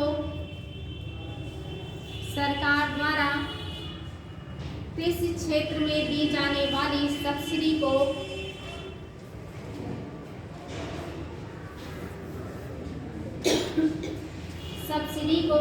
विश्व व्यापार संगठन द्वारा, विश्व व्यापार संगठन द्वारा, विश्व व्यापार संगठन द्वारा सकल सहायता व्यवस्था कहा जाता है। सकल सहायता व्यवस्था कहा जाता है? सकल सहायता व्यवस्था कहा जाता है? सकल सहायता व्यवस्था कहा जाता है। विश्व व्यापार संगठन के अनुसार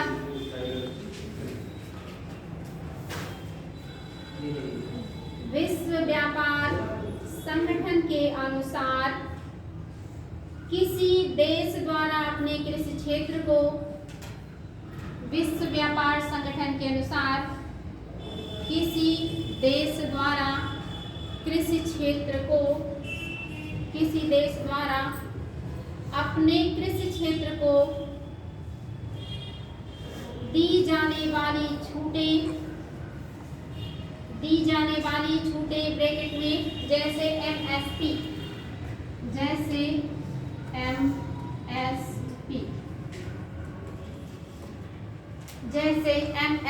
ब्रैकेट बंद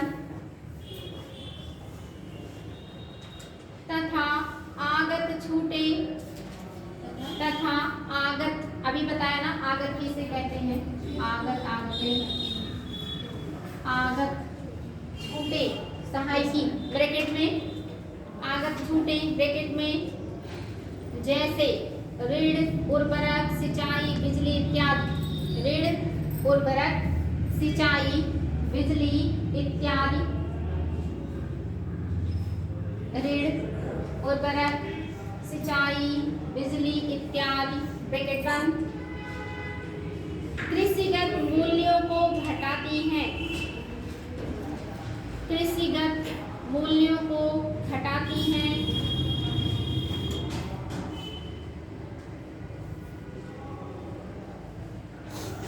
मूल्यों को घटाती हैं और संबंधित देश के कृषि क्षेत्र को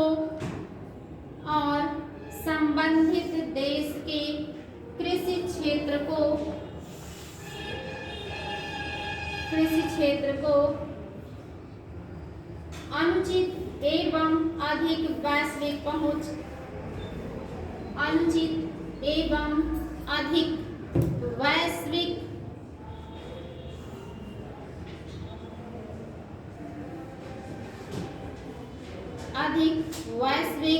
पहुंच उत्पन्न करती हैं।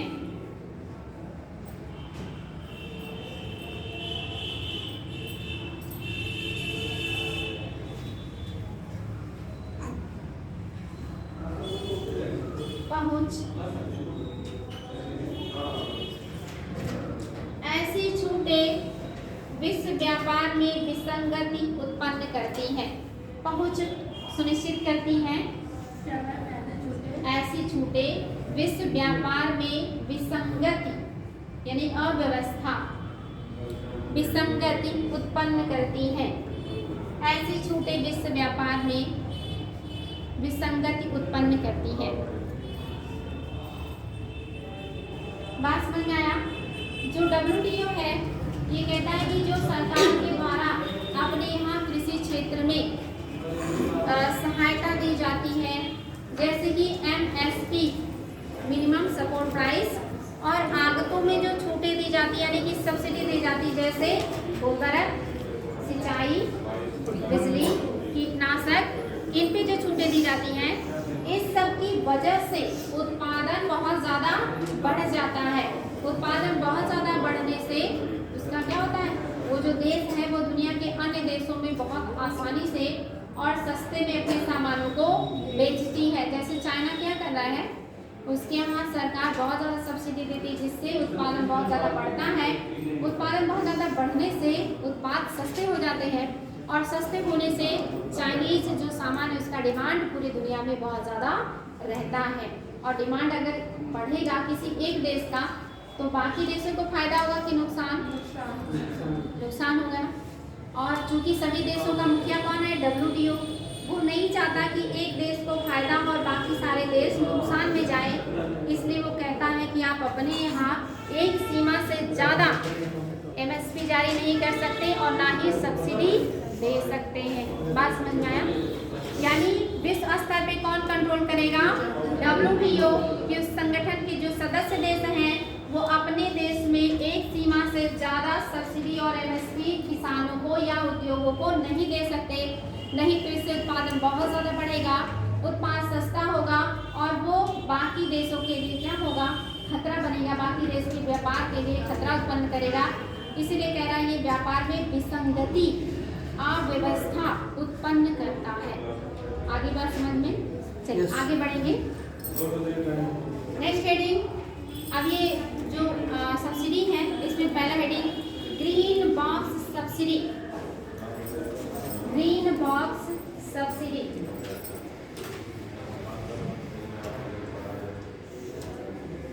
Green box subsidy. ये क्वेश्चन आया है कि विश्व व्यापार संगठन यानी WTO कौन से सब्सिडी पर रोक नहीं लगाता। ऑप्शन में दे देगा ग्रीन बॉक्स, अम्बर बॉक्स, ब्लू बॉक्स और फिर देगा उपरोक्त में से सभी, यानी कि इनमें से कोई नहीं। तो आपको चूज करना होगा कोई एक ऑप्शन, यानी इनमें से कौन सा है जिसमें WTO रोक नहीं लगाता। एक इस प्रकार से क्वेश्चन आया है, दूसरा इस प्रकार से क्वेश्चन आया है कि इनमें से कौन सी सब्सिडी है या कौन सा बॉक्स है जो विश्व व्यापार में विसंगति उत्पन्न नहीं करता। तो ऑप्शन में ग्रीन बॉक्स, अम्बर बॉक्स, ब्लू बॉक्स या इनमें से कोई नहीं, इस तरह से ऑप्शन मिल सकते हैं। तो उसमें कौन सा होगा आपका ग्रीन बॉक्स। नाम ही ग्रीन अक्सर अच्छा सिग्नल होता है ना। तो जो सब्सिडी विश्व व्यापार में विसंगति उत्पन्न नहीं करती या जिसमें WTO रोक नहीं लगाता वो कौन सा है सब्सिडी, ग्रीन बॉक्स सब्सिडी। बहुत इंपॉर्टेंट है, आयोग ने दोनों प्रकार से क्वेश्चन पूछा हुआ है, ठीक है, नोट कीजिएगा इसमें। ग्रीन बॉक्स सब्सिडी व्यापार में विकृति या विसंगतियां उत्पन्न नहीं करती। ग्रीन बॉक्स सब्सिडी व्यापार में विकृति या ऑब्लिक कर सकते हैं, विकृति ऑब्लिक विसंगतियां उत्पन्न नहीं करती। ग्रीन बॉक्स सब्सिडी विश्व व्यापार में विकृति ऑब्लिक विसंगतियां उत्पन्न नहीं करती।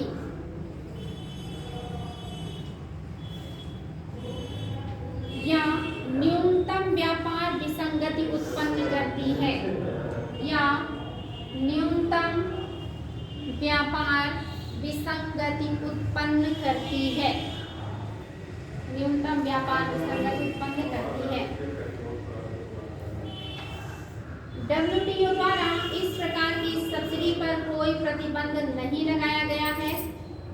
WTO द्वारा इस प्रकार